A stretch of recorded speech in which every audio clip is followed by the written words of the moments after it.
Good morning everybody. स्वागत करते हैं एक बार फिर से हम अपने YouTube channel easy math by Kaushal Roy में। तो जैसा कि आप लोग जान रहे हैं कि हम पिछले क्लास में वास्तविक संख्या जो है कंप्लीट कर चुके हैं और आज का जो क्लास है वो बहुपद से रिलेटेड होगा, यानी कि पॉलिनोमियल। क्लास 10th का जो दूसरा लेसन है उसका जो है हम लोग आज देखेंगे। ये क्या कहते हैं, इंट्रोडक्शन, यानी बहुपद हम लोग आज पढ़ने वाले हैं। इससे पहले शुरू करने से पहले मैं सभी को बता देना चाहता हूं, जो भी वीडियो देख रहे हैं वो सबसे पहले रियल नंबर का क्लास पूरा कर लें। और आपको पता भी होना चाहिए कि रियल नंबर जो है बहुत ज्यादा इम्पोर्टेंट टॉपिक है। करीब करीब एग्जाम में 10 नंबर का क्वेश्चन रियल नंबर से बनता है, तो इसलिए उसको ध्यान पूर्वक पढ़ लें। और करीब 8-9 पार्ट में हम क्लियर किए हैं, तो सभी पार्ट को जरूर देखें। और आज जो है बहुपद शुरू करेंगे। बहुपद में देखना है कि बहुपद कहते किसको हैं और बहुपद का पहचान कैसे करना है, और भी इससे संबंधित बातें होंगी। तो देखिए, बहुपद में सबसे पहले हमको क्या पढ़ना है। ये जो है बहुपद, ये समझना होगा कि बहुपद किसे कहते हैं। लेकिन इसको शुरू करने से पहले 2-3 बातें हैं जिसको समझना आवश्यक है। तो सबसे पहला बात है चर संख्या। एक है चर संख्या, जिसके बारे में आप शायद जानते भी होंगे।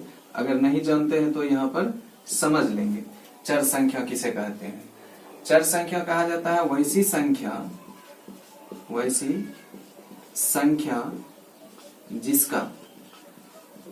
जिसका अपना मान निश्चित नहीं हो,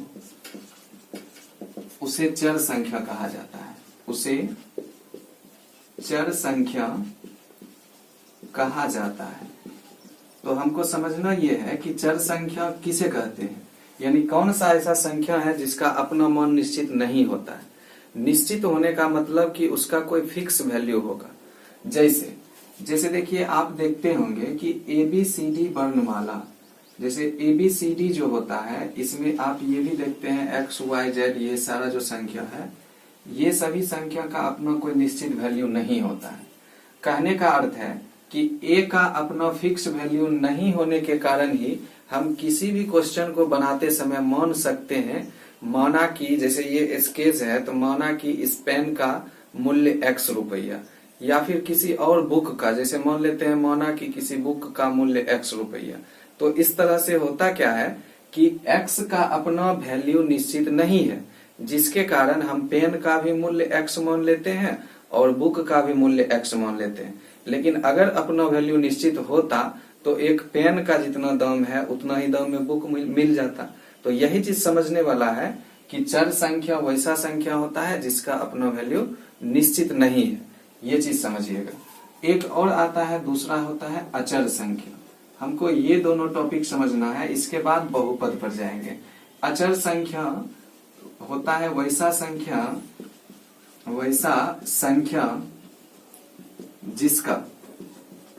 जिसका मान निश्चित होता है। निश्चित होता है, उसे अचर कहा जाता है। यानी कहने का अर्थ है, चर संख्या हो गया वेरिएबल और अचर संख्या हो गया कांस्टेंट। तो इसमें देखिए, जैसे हम बात करें 1 का, 1, 2, 3, 4, इस तरह से जो भी संख्या आता है इसका अपना फिक्स वैल्यू है। 2 के बदले हम कहीं भी 3 नहीं लिख सकते हैं, या फिर 2 अलग है 3 अलग है, ऐसा हम सोच सकते हैं। 2 का अपना मान निश्चित है कि 2 है, 3 का भी अपना मान निश्चित है कि हम 3 है। लेकिन इसमें जो देखे थे अचर संख्या में, X का अपना मान निश्चित नहीं होता है, C का अपना मान निश्चित नहीं होता। इसलिए चर एवं अचर संख्या के बाद जो है एक और टॉपिक है जिसको हम लोग पद कहेंगे। तो इस पद को पहले समझेंगे, उसके बाद हम बहुपद पर आ जाएंगे। पद कहा जाता है कि जब किसी चर एवं अचर संख्या को गुणा कर देते हैं, अचर संख्या को गुणा किया जाए तो उससे पद का निर्माण होता है, पद का निर्माण होता है। अब देखिए, जैसे हम बात करें 2, ये जो है अचर संख्या है, इसमें एक गुना कर दिए x, ये चर संख्या है, और इन दोनों का जो गुणनफल हुआ 2x, इसी को पद बोला जाता है। 2x एक पद हो जाता है। इसी तरह और भी संख्या लिया जा सकता है 3y, जैसे ये देखिए 3y हो गया, पद हो गया। तो इस तरह से इस पद में देख रहे हैं कि चर x है और अचर y, अचर 2 है। इसमें जो चर है इसमें y है और अचर है 3। तो इस तरह से ये सब पद बन जाता है। अब यही पद एक दूसरे से किसी बीजीय संक्रिया के साथ जुड़ता है। बीजीय संक्रिया का मतलब होता है प्लस माइनस गुना भाग। तो यही एक से अधिक पद जब एक दूसरे के साथ जुड़ जाता है तो उससे बहुपद का निर्माण होता है। तो हमको यही समझना है कि बहुपद अब कहते किसको है। तो बहुपद देखिए यहाँ पर जो है थोड़ा सा जो है समझने वाला चीज होगा, पहले समझ लीजिए, तब उसके बाद बहुपद का पहचान आप पढ़ेंगे। पॉलिनोमियल देखिए, कहा जाता है किसी एक चर x में उपस्थित एक ऐसा व्यंजक, देखिए किसी एक चर x में उपस्थित होना चाहिए एक ऐसा व्यंजक जो an x to the power n plus an-1 into x to the power n-1 plus an-2 into x to the power n-2, इसी तरह से घटते जाएगा और लास्ट में आ जाएगा a0 के रूप का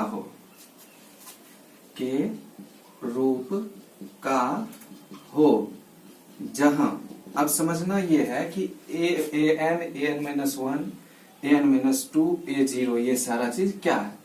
तो वहीं पर हम लिखेंगे जहां an-1 an-2 ये जो घटते घटते a0 तक पहुंचा, इसको हम कहते हैं कोई अचर पद है। अब आप जान रहे हैं कि अचर पद किसे कहते हैं। अचर पद का जो है हम आपको परिभाषा अभी लिखाए थे। अचर पद जो होता है 1 2 3 4 5 कोई संख्या रहेगा अचर पद के जगह पर, यानी कहने का मतलब यहाँ पर कोई संख्या रहेगा, तथा n कोई धनात्मक पूर्णांक,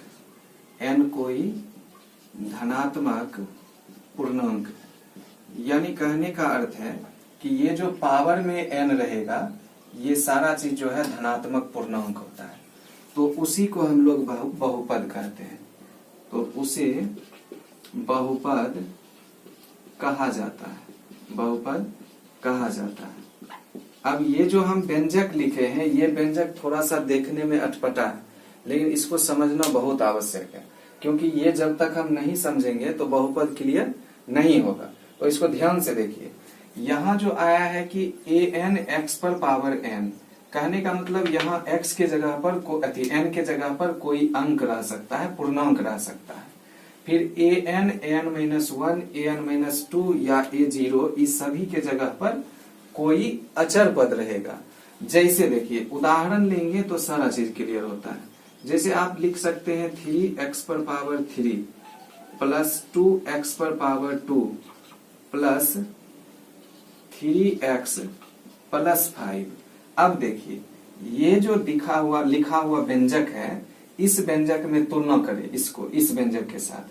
an के जगह पर 3 आया है, an-1 के जगह पर 2 आया है, an-2 के जगह पर 3 आया है, और इस तरह से बढ़ते जा रहा है a0 के जगह पर 5 आया। तो यही जो 3 2 3 5 ये जो सभी संख्या आया, ये सभी संख्या अचर पद है, जिसको हम an n-1 an-2 के रूप का समझते हैं। अब यहाँ देखिए पावर में जो 3 है, फिर 2 घट के आया, फिर 1 यहाँ पावर हुआ, और यहाँ x नहीं है इसमें, तो इसमें पावर 0 समझा जाता है जनरली। तो इस तरह से जो भी व्यंजक दिखता है इस व्यंजक को ही बहुपद कहा जाता है। तो आशा करते हैं कि आप ये सारा चीज बहुपद का जो है पहचान आप सीखे कि बहुपद कहते किसको है, मुख्य रूप से यही व्यंजक। एक और उदाहरण लेकर आपको दिखा देते हैं, जैसे इधर देखिए, जैसे हम ले लेते हैं -5x³ प्लस 2x² -5x -3। तो ये भी एक बहुपद है। इसमें क्या है कि इसमें देखिए an an-1 an-2 के जगह पर अचर पद ये सारा चीज आता है। और उसके बाद इसमें भी देखिए पावर 3 2 1 और यहाँ 0 आ जाता है। तो ये भी व्यंजक बहुपद होगा। यहाँ पावर कुछ भी रखा जा सकता है, ये आपको समझना है, कुछ भी पावर हो सकता है। तो बहुपद का ये हुआ पहचान एक तरह से।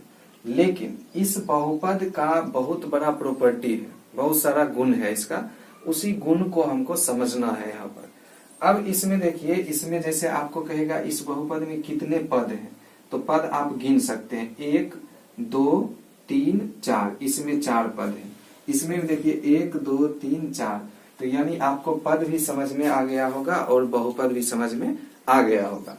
इसको जो है बार बार ध्यान पूर्वक देखेंगे तो बहुत सारा बात क्लियर हो जाएगी।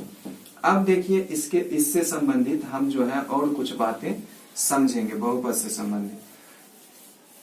अभी जो है हम लोग इंट्रोडक्शन समझ रहे हैं, बहुपद का परिचय एक तरह से, और इसके बाद धीरे धीरे हिसाब बनाने पर आएंगे। लेकिन ये चीज आपको, ये क्लास बहुत ही फायदेमंद साबित होगा बहुपद के हिसाब से। तो इसमें देखिए एक अगला टॉपिक हमको समझना है बहुपद से संबंधित ही। पहले एक नोट हो जाए, नोट लिख लेते हैं बहुपद में। जैसे कि किसी चर x में उपस्थित बहुपद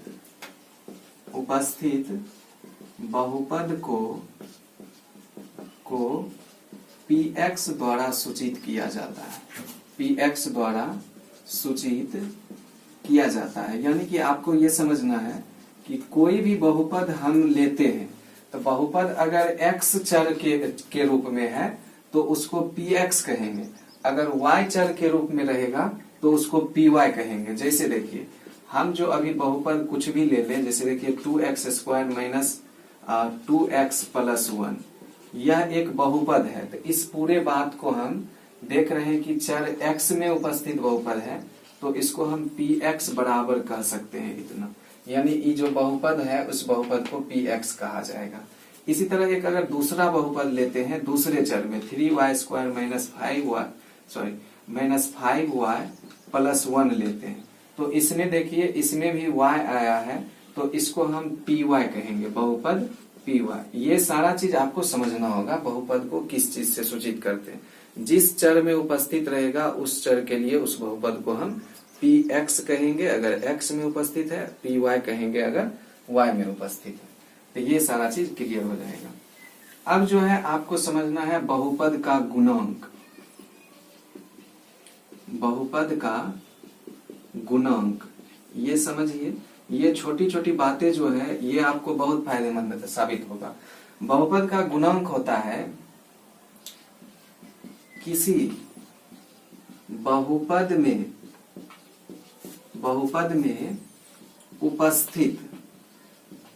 उपस्थित चर के गुणांक को ही बहुपद का गुणांक कहा जाता है। बहुपद का गुणांक कहा जाता है। ये चीज समझना होगा, ये बहुत इंपॉर्टेंट बात है। ये सब छोटा छोटा बात है, लेकिन इसको हम ये यहाँ पर जो है पहले हम बता रहे हैं, इसके बाद जब हिसाब बनाएंगे तो उस समय ये सारा चीज आपको अगर आएगा तो दिक्कत नहीं होगा समझने में। इसलिए यहाँ पर सारा बात आप समझ लीजिए। गुणांक किसको कहते हैं ये समझना बेहद जरूरी है। जैसे देखिए py एक बहुपद लेते हैं, सॉरी x में ही पहले लेते हैं, px एक बहुपद लेते हैं 3x² - 5x + 1। देखिए यह एक बहुपद है, यह एक बहुपद है। अब इस बहुपद में कहेगा गुणांक क्या क्या है, तो सबसे पहले देखिए बहुपद में कितने पद है, 3 पद है, 1 2 और 3। तो 3 पद है तो इसमें 3 गुणांक होगा और तीनों गुणांक को लिखना है क्या क्या होगा। तो देखिए यहाँ पर चर है x, यहाँ भी x है और यहाँ चर है ही नहीं, तो जहाँ चर नहीं है उसको अचर कहेंगे, और ये दोनों चर पद वाला गुणांक होगा। तो इसमें देखिए आपको क्या क्या समझना है। कहेगा एक्स स्क्वायर का गुणांक कितना, तो एक्स स्क्वायर का गुणांक जो है कितना है, 3 है, तो इसको हम 3 कहेंगे। फिर देखिए एक्स का गुणांक कितना है, एक्स का गुणांक, तो एक्स में किस चीज से गुना हुआ है यहाँ, तो यहाँ देखिए -5 से गुना हुआ, माइनस सहित लेना होगा, तो इसलिए -5 हुआ एक्स का गुणांक। यहाँ ध्यान से देख लें कि एक्स का गुणांक -5 है, एक्स स्क्वायर का गुणांक 3 है, और ये जो है ये किसी चीज का गुणांक नहीं है, तो इस चीज को हम पढ़ते हैं अचर पद। अचर पद कितना है, तो 1 है। तो किसी बहुपद में जितना पद रहेगा उतना गुणांक होता है, और ध्यान रहे कि प्रत्येक पद का गुणांक अलग अलग हो सकता है। जैसे एक्स स्क्वायर का गुणांक यहाँ 3 है, एक्स का गुणांक -5 है, अचर पद है 1, ये होता है बहुपद का गुणांक। उम्मीद करते हैं कि ये भी आपको समझ में आया होगा बहुपद का गुणांक। ये आप बार बार देख करके समझें कि गुणांक कहते किसको हैं, क्योंकि आगे टॉपिक में आने वाला है। तो इसके बाद अब बहुपद का जब गुणांक हो जाता है तब हमको पढ़ना है दूसरा चीज, एक बहुपद का घात, यानी पावर ऑफ पॉलिनोमियल कह सकते हैं। तो देखिए बहुपद का घात, बहुपद का घात समझिएगा, किसी बहुपद में उपस्थित चर के अधिकतम घातांक को उस बहुपद का घात कहा जाता है, उस बहुपद का घात कहा जाता है। यानी कि जो बहुपद है और वो बहुपद जिस चर में उपस्थित हो, x में रहे या फिर y में रहे, तो उस बहुपद में जो अधिकतम घातांक होगा पावर प्रत्येक पद में से, उसी को घात कहते हैं उस बहुपद का। जैसे देखिए आपसे अगर कहेगा कि बहुपद px बराबर 5x³ - 2x² + 7x + 8 का घात कितना, तो देखिए इसमें जो है इस बहुपद में देख रहे हैं कि चर उपस्थित क्या है, x है।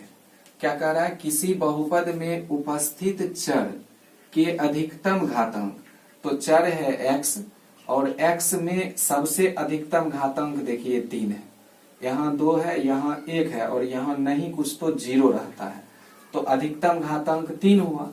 इसलिए इस बहुपद का घात पूछेगा कितना है, यानी इस बहुपद का पावर कितना है, तो उसका पावर हो जाएगा 3। ठीक है। इसके बाद जैसे एक और उदाहरण लेते हैं, ये दे लीजिए आप, px बराबर 3x⁴ - 5x⁴ 9 + ये मान लीजिए कुछ भी है 6x² + 8। इस तरह से जो बहुपद दिया, इस बहुपद का कहेगा घात कितना, तो इसका घात देखिए, पहले देखिए चर क्या है, चर x है, और x में सबसे ज्यादा पावर देखिए यहाँ 8 है, यहाँ 9 है, यहाँ 2 है, तो सबसे ज्यादा पावर 9 हुआ, तो इस बहुपद को बहुपद का घात जो है 9 हो जाएंगे। तो ये चीज आपको समझना जरूरी है, क्योंकि इससे रिलेटेड भी एग्जाम में क्वेश्चन बनता है। क्वेश्चन एक दे दिया जाएगा, कहेगा कि इस बहुपद का घात कितना है, तो आप समझ लीजिए। अब देखिए ये सारा जो बहुपद एक चर में है, लेकिन जब किसी बहुपद में एक से अधिक चर आ जाए तब उसका घात पूछेगा, तो उसको भी समझ लेते हैं। जैसे देखिए एक बहुपद आपको इस प्रकार का देगा, बहुपद दे दिया मान लीजिए 3x² + 5x⁴ y⁴ 2 + 7x⁴ 2 y², इस तरह से दे दिया, और तब इसका घात पूछेगा। तो इसका घात समझ लीजिए कितना मतलब होगा, ये जो है ये भी समझने वाला है। सबसे पहले इस तरह का जब भी बहुपद आए कि एक ही बहुपद में एक से अधिक चर हो जाए, तो उसमें जो जो चर उपस्थित रहेगा, प्रत्येक पद में जो जो चर उपस्थित रहेगा, उस सभी चर का घात को जोड़ देना है। तो देखिए यहाँ जो पावर है 2 है और यहाँ पावर 1 है, तो 2 + 1 कितना हो गया, 3 हो गया। फिर ई दोनों का घात जोड़िए, 3 + 2, 3 + 2 हो जाता है आपका 5, और ये दोनों जोड़िए तो 2 + 2 हो गया 4। यानी जो जो चर था उस चर के घातांक को जोड़ लेते हैं, और जोड़ने के बाद जो अधिकतम योगफल आया वही उस बहुपद का घात हो जाएगा। अधिकतम योगफल 5 आया है तो इस बहुपद का घात हो जाएगा आपका 5। ये आंसर हो गया। तो हम उम्मीद कर रहे हैं कि ये सब चीज बहुपद का घात आपको समझ में आया होगा। अगर समझ नहीं पा रहे हैं तो इसको बार बार रिपीट करके देखिए, तो आपको निश्चित रूप से ये समझ में आ जाएगा। तो ये चीज आपको डिफिनीशन भी याद रखना चाहिए और इसका एग्जाम्पल जो है वो सारा चीज भी याद रखना चाहिए। अब देखिए, जब बहुपद का गुणांक और बहुपद का घात जब हम पढ़ लेते हैं तो इसके बाद आपको समझना है कि बहुपद का पहचान क्या है। सबसे पहले यही समझ लेते हैं, बहुपद किस कौन सा व्यंजक बहुपद होगा, कौन सा व्यंजक बहुपद नहीं होगा। तो यहाँ पर आपको 4-5 बातें याद रखना होगा, ध्यान पूर्वक देखिएगा। बहुपद का पहचान एक तरह, ये बहुत इंपोर्टेंट चीज है, क्वेश्चन एग्जाम में बनता है इससे रिलेटेड कि निम्नलिखित व्यंजक में कौन बहुपद है या कौन बहुपद नहीं है। तो ये सारा चीज जो है आपको समझना है। तो यानी अगला टॉपिक हो गया बहुपद का पहचान। बहुपद का पहचान, ये चीज समझिएगा। इसके निम्नलिखित पहचान होते हैं, मतलब कई पहचान है, 1 नंबर में देकर लिखेंगे आप लोग कि यहाँ देखिए, किसी भी बहुपद का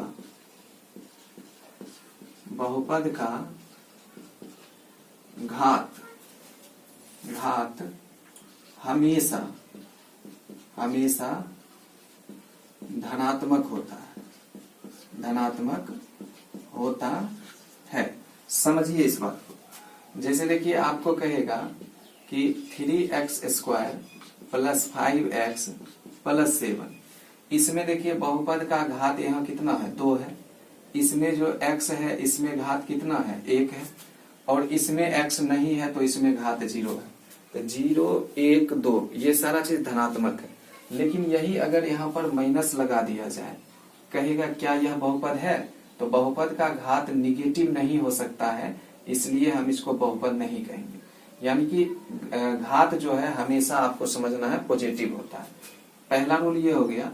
दूसरा रूल इसी का विपरीत कर देंगे कि किसी भी बहुपद का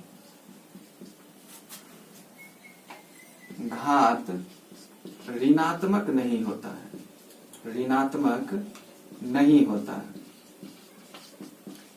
अब देखिए, यहां समझना है कि बहुपद का घात ऋणात्मक नहीं होता। जैसे आपको कहेगा क्या यह बहुपद है, 3x² दे दिया + 5x³ -3 दे दिया + 8x5 दे दिया + 2 दे दिया, कुछ भी दे सकता है। तो कहेगा क्या यह बहुपद है, तो इसमें देखिए एक निगेटिव पावर आ गया है, ऋणात्मक पावर, इसलिए हम इसको कहेंगे यह बहुपद नहीं है। ये चीज आपको ध्यान से समझना है। बहुपद का पहचान हम बार बार कह रहे हैं कि ये इंपोर्टेंट टॉपिक है, इसको समझ लीजिएगा, किसको बहुपद कहना है किसको नहीं कहना। तीसरा हो जाता है किसी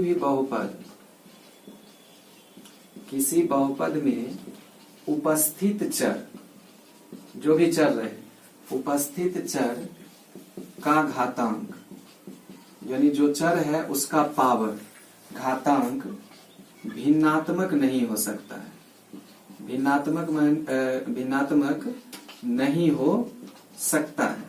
इसका अर्थ होता है कि पावर जो यहाँ दिख रहा है, पावर बटे के फॉर्म में भिन्न के रूप में नहीं हो सकता है। जैसे देखिए, कहेगा 3x5 + 2x3/2 + 7x + 8, कहेगा क्या यह बहुपद है, तो इसमें देखिए x जो आया है चर, ये दोनों जगह तो ठीक है, लेकिन यहाँ पावर आ गया फ्रैक्शन के रूप में, यानी कि भिन्न के रूप में। इसलिए जब पावर भिन्न के रूप में आ जाए तब हम इसको बहुपद नहीं कहेंगे। उम्मीद कर रहे हैं कि ये सारा चीज समझ पा रहे होंगे। बहुपद का घात किस जो है यहाँ पर देख करके समझना होगा, घात क्या नहीं हो सकता है, क्या हो सकता है। 4 नंबर, अगला जो है आपको समझना है, किसी बहुपद किसी बहुपद में उपस्थित चर, फिर चर पर ही आगे हैं, किसी बहुपद में उपस्थित चर कर्णी चिन्ह से, कर्णी चिन्ह समझ पा रहे होंगे आप लोग, कर्णी चिन्ह इस रूट वाले भाग को, ये कर्णी चिन्ह होता है, कर्णी चिन्ह से युक्त नहीं होता है, युक्त नहीं होता है। यानी कहने का मतलब कोई भी बहुपद में जो चर है वो कर्णी चिन्ह में नहीं रहेगा। जैसे देखिए कहेगा क्या 3x पर power 2 plus 5 root x plus 3, क्या यह बहुपद है?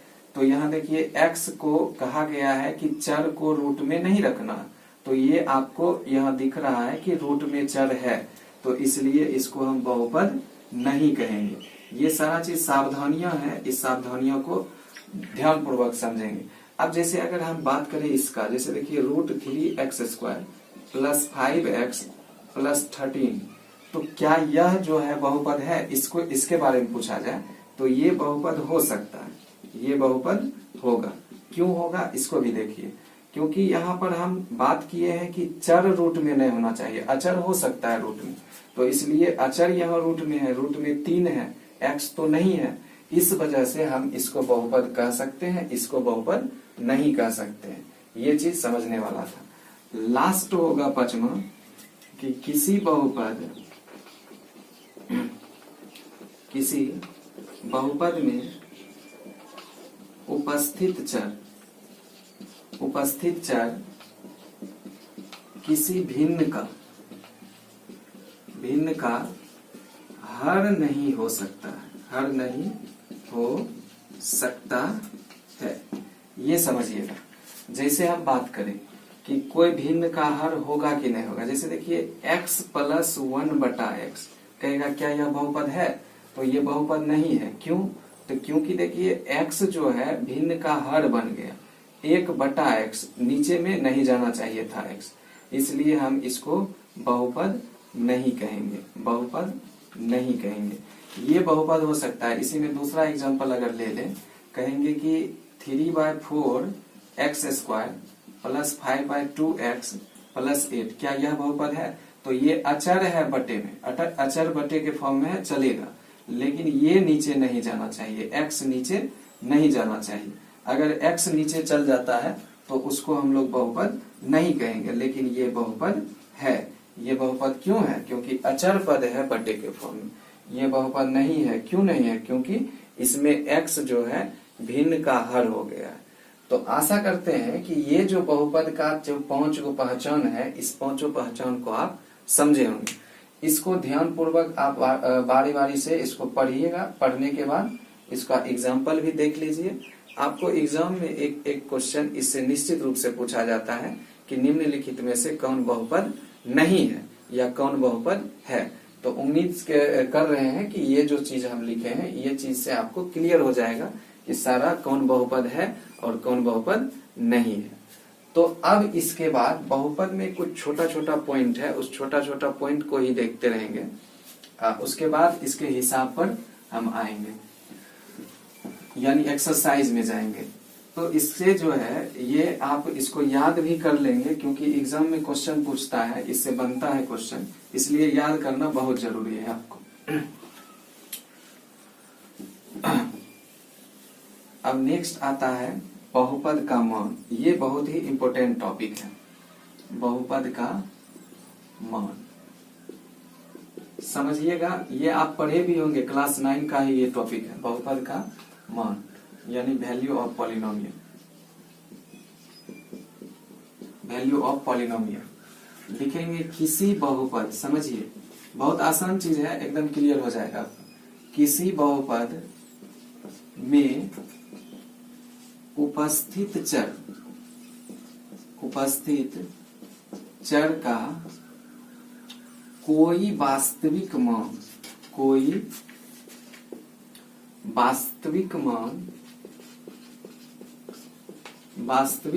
रखने पर प्राप्त मान, वास्तविक मान रखकर हल करने से हल करने से प्राप्त हल उस बहुपद का मान कहलाता है। ये डिफिनीशन भी हो गया इसका, और याद भी कर सकते हैं डिफिनीशन, लेकिन एग्जांपल लेकर इसको हम समझेंगे। जैसे देखिए कोई बहुपद है px बहुपद दिया, मान लिया जाए 3x² माइनस 5x प्लस 1, ये बहुपद है। इसमें कहेगा x बराबर 1 पर px का मान ज्ञात करें, px का मान ज्ञात करें। तो देखिए कहने का अर्थ है, ये क्वेश्चन कैसे सॉल्व हो रहा है कि किसी बहुपद में जो चर है, ये बहुपद है, इसमें चर है x का कोई भी मान रखा जा सकता है, 1 भी दे सकता है, 2 भी दे सकता है, कुछ भी दे सकता है, वास्तविक लेकिन होना चाहिए। यहाँ रख करके कहेगा इसका बहुपद का मान ज्ञात करें। तो देखिए कैसे निकालना है, px बराबर इतना लिखेंगे और x बराबर कितना रखने कहा 1, तो 1 लेंगे और इसमें लिखेंगे इसलिए p1 बराबर, तो p1 बराबर देखिए हो जाएगा 3 इंटू 1 का स्क्वायर माइनस 5 इंटू 1 प्लस 1। यानी जहां जहां बहुपद में x था वहां वहां हम x का वैल्यू रख दिए 1। अब इसी वैल्यू को सॉल्व करेंगे तो 1 का स्क्वायर 1 इंटू 3 हो गया 3, अब 5 इंटू 1 होता है 5, फिर प्लस 1। अब इसको जोड़ घटा है, जोड़ घटा कर लीजिए, 3 1 4, 4 में से 5 गया माइनस 1 हो गया। यानी इस बहुपद px में x बराबर 1 पर बहुपद का वैल्यू कितना आया, -1 आया। इसलिए लिखेंगे px, यानी px में x बराबर 1 पर बहुपद का मान बराबर कितना, -1। यही आंसर हो गया। इसी तरह से कोई भी मान अगर आपको इसमें रखने के लिए कह दिया जाए और कहेगा इसका मान ज्ञात करें, तो आसानी से आप ज्ञात कर सकते हैं। अब देखिए एक इसी से संबंधित और बहुत ही इम्पोर्टेंट टॉपिक है बहुपद का शून्यक। ये चीज आपको समझना है। शून्यक को अंग्रेजी में हम लोग जीरो कहते हैं, जीरो ऑफ पॉलिनोमियल। अब देखिए क्या है ये, इसको क्लियर करेंगे, ध्यान पूर्वक इसको देखिए। ये बहुत इंपॉर्टेंट टॉपिक है बहुपद का शून्यक। इससे संबंधित बातें ही हमको आगे जो है हिसाब में मिलेगा, इसलिए इसको बेहद जरूरी है समझना। किसी बहुपद में, अब देखिए किसी बहुपद में उपस्थित चर का वह विशेष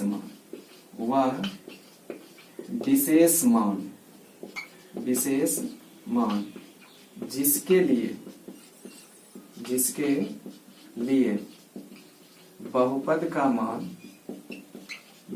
का मान शून्य हो जाए, शून्य यानी जीरो हो जाए, उसे उस बहुपद का शून्यक कहा जाता है। उस बहुपद का शून्यक कहा जाता है, शून्यक कहा जाता है। ये देखिए जैसे हम इस बहुपद में, देखिए ध्यान से देखिए, इस बहुपद में हम x के जगह पर 1 रखे हैं वैल्यू। अब जब 1 वैल्यू रखे हैं तो बहुपद का मान हमको आ गया -1। इसी तरह x का अगर दूसरा वैल्यू रखेंगे तो कुछ और वैल्यू आएगा। इसी तरह और भी रखते जाएंगे तो कहीं ना कहीं एक ऐसा वैल्यू आएगा x का, एक ऐसा मान इसमें रख सकते हैं जिसको सॉल्व करने पर यहाँ 0 मिल जाए। तो जिस मान पर इसका वैल्यू 0 हो जाएगा इस बहुपद का, तो उसी मान को उस बहुपद का शून्यक कहेंगे। एग्जाम्पल जैसे देखिए, जैसे हम लेते हैं px बराबर 2x² माइनस 3x प्लस 1 में x बराबर हम रखते हैं 1। अब देखिए जब x बराबर 1 रखते हैं तो बताइए p1 होगा और x के जगह पर 1 रखाएगा, 2 इंटू 1 का स्क्वायर माइनस 3 इंटू 1 प्लस 1। अब देखिए 1 का स्क्वायर 1 गुना 2 हो गया 2, अब माइनस 3 एकम 3, अब फिर 1 प्लस में है तो 1, 2 1 3, अब 3 में से 3 गया तो 0। अब यहां समझिएगा px एक बहुपद था, उस बहुपद में x का वैल्यू जब हम 1 रखते हैं तो उस बहुपद का मान 0 आ गया। तो जब हम 1 वैल्यू रखने पर 0 आ गया तो इसी 1 को इस बहुपद का शून्यक कहा जाता है। तो हम यहाँ पर लिखेंगे अतः x बराबर 1 बहुपद px का एक शून्यक होगा। तो इसके बाद बहुपद का शून्यक जो है ये हो जाता है। अब आपको जो है बहुपद का शून्यक, बहुपद का मान, बहुपद का गुणांक जो हम पढ़े हैं पीछे, वो सारा चीज आप रिवीजन करेंगे और इसके बाद बहुत जल्द शुरू करेंगे हम इसका अगला टॉपिक लेकर आएंगे। और ये जो आगे का जो टॉपिक होगा ये पीछे वाले टॉपिक से रिलेटेड होगा, इसलिए आपको जो है करना क्या है, सारा चीज नोट कर लेंगे और नोट करने के बाद उसको याद करेंगे ताकि हिसाब जो हम बनाएंगे वो समझने में दिक्कत नहीं होगा। तो उम्मीद करते हैं कि आज का क्लास आपके लिए इंटरेस्टिंग रहा होगा और कोशिश कीजिए कि हमारा जो चैनल है उस चैनल को ज्यादा से ज्यादा शेयर करें और शेयर करने के बाद सब्सक्राइब भी करें ताकि ये बहुत सारे स्टूडेंट के बीच पहुंचे। और हम विश्वास के साथ आपसे कहेंगे कि आपको बहुत ही अच्छी तरह का पढ़ाई मिलेगा यहाँ। तो उम्मीद करते हैं कि आज का क्लास इंटरेस्टिंग है। तो इसके लिए और तब तक के लिए मैं आपसे विदा लेना चाहूंगा।